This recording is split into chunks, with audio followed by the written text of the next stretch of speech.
There is a bird that comes back to the same roof every spring, maybe yours. It stands there for a long time, looking down. At the yard, at you, at everything happening below.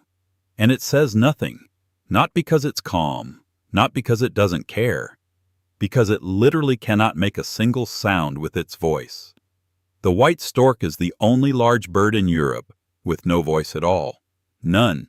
And yet, it chose to live next to you, and every time you step outside, it has already made its decision about you. The white stork is the only large bird in Europe with no syrinx, the vocal organ that every songbird uses to sing, call, warn, or attract a mate. Without it, the stork is completely silent, and that is not a metaphor. What you hear when a stork opens its beak is not a voice. It is bill clattering, the rapid opening and closing of the beak, amplified by a throat pouch that works like a resonator. People describe it as a distant machine gun, fast, dry, mechanical, nothing like a bird call. And it works. Slow clattering during courtship, short clicks as a greeting when a partner returns to the nest, louder and faster, a warning. The stork has one more signal that needs no sound at all. It throws its head back so far that the crown touches its own back, then slowly brings it forward again. One movement, multiple meanings. No voice needed. Even the chicks don't behave like normal nestlings. They don't cheep. They hiss.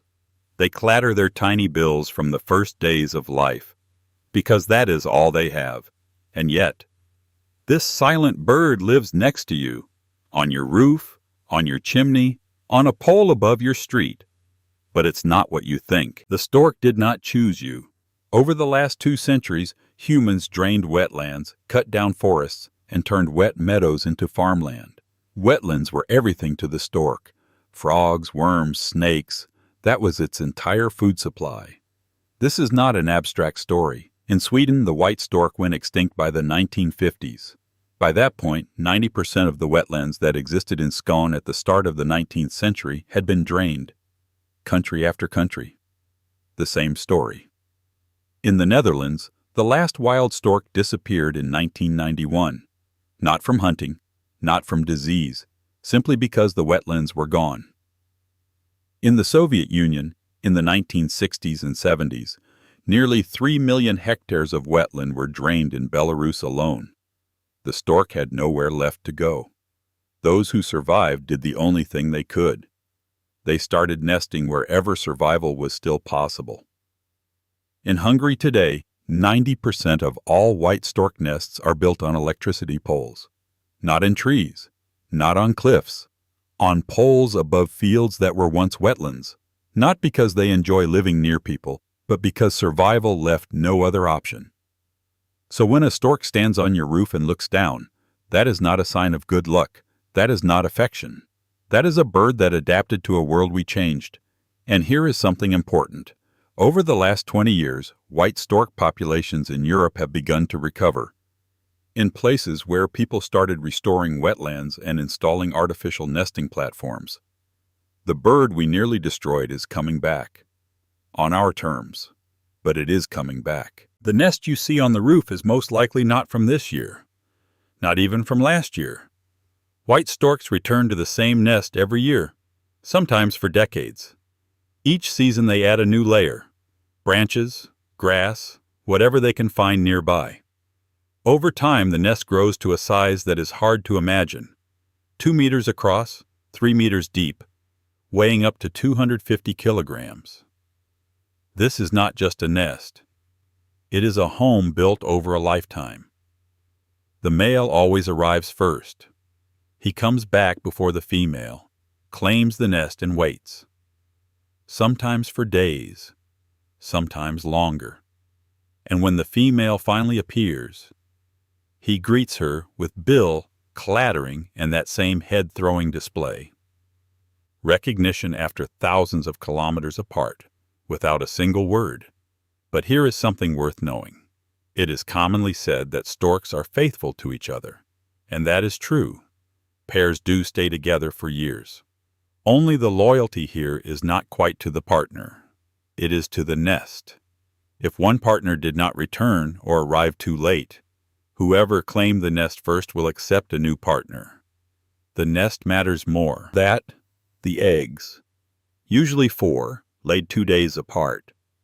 Both parents take turns incubating them for 33 to 34 days.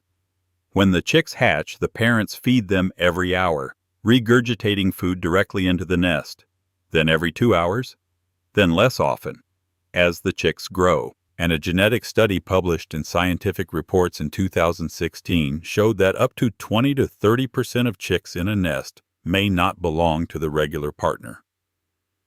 Inside a stork nest, there are almost always other residents besides the owners.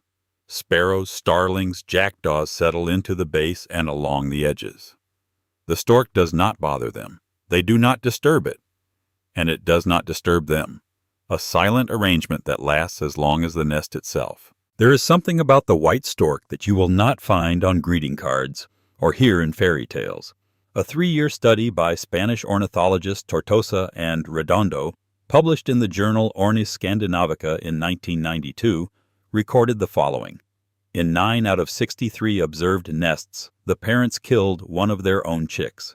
In 8 of those 9 cases, the killer was the male. Sometimes the chick was eaten afterward.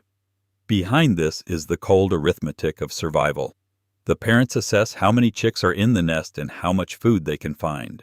If the answer is not enough, they remove the weakest one. A dry year means fewer frogs and worms. A flood means food is out of reach. A large brood means resources will not stretch far enough. A new partner who does not know the territory means less food than usual. The last chick to hatch is in the most vulnerable position in the nest. It is younger, smaller, weaker. When the parents regurgitate food onto the nest floor, it always loses. 80% of these chicks do not survive to fledging. Some do not make it on their own. Others are removed by the parents. But the story does not end there. Because the same species that kills its own chick behaves differently in another situation.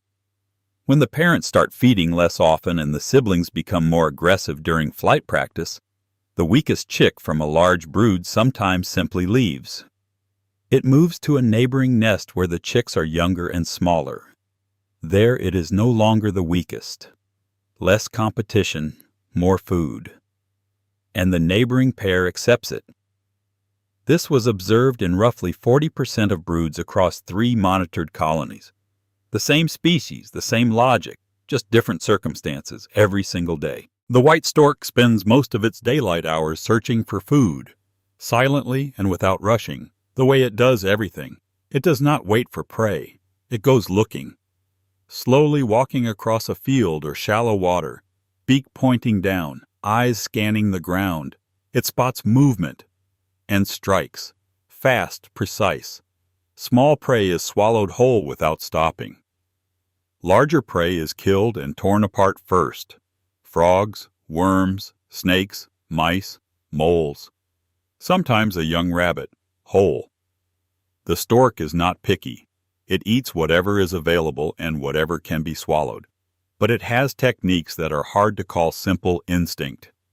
White storks in Latvia have learned to find frogs by their mating calls. They literally fly toward the sound, using it as a navigation signal. Researchers at the Max Planck Institute recorded something else. The stork can detect the smell of freshly cut grass from up to 25 kilometers away, and flies toward it, knowing that the mown grass leaves mice and insects with nowhere to hide. It also has no problem stealing. There are documented cases of white storks snatching prey from marsh harriers mid-air. And now something nobody expects to hear about a bird with this reputation. The stork mistakes rubber objects and plastic film for earthworms and swallows them. Parents bring plastic into the nest and feed it to their chicks. Not out of cruelty, they simply cannot tell the difference. For the chicks, it often ends in death. The same bird that centuries considered a symbol of good luck and care is slowly poisoning its own chicks with the waste we leave in the fields. And one last thing. In India, White storks follow herds of antelope. The animals flush insects out of the grass. The stork picks them up. The same strategy, just thousands of kilometers from here. You thought you knew this bird. You watched it from below. You learned what it does in the nest, what it hunts, what it decides when no one is looking. But every autumn, without a single sound, it disappears. Only the empty nest remains, and the silence it left behind, where it goes, what it survives, and why it always comes back. I'll tell you in the next video. If you want to know, like and subscribe.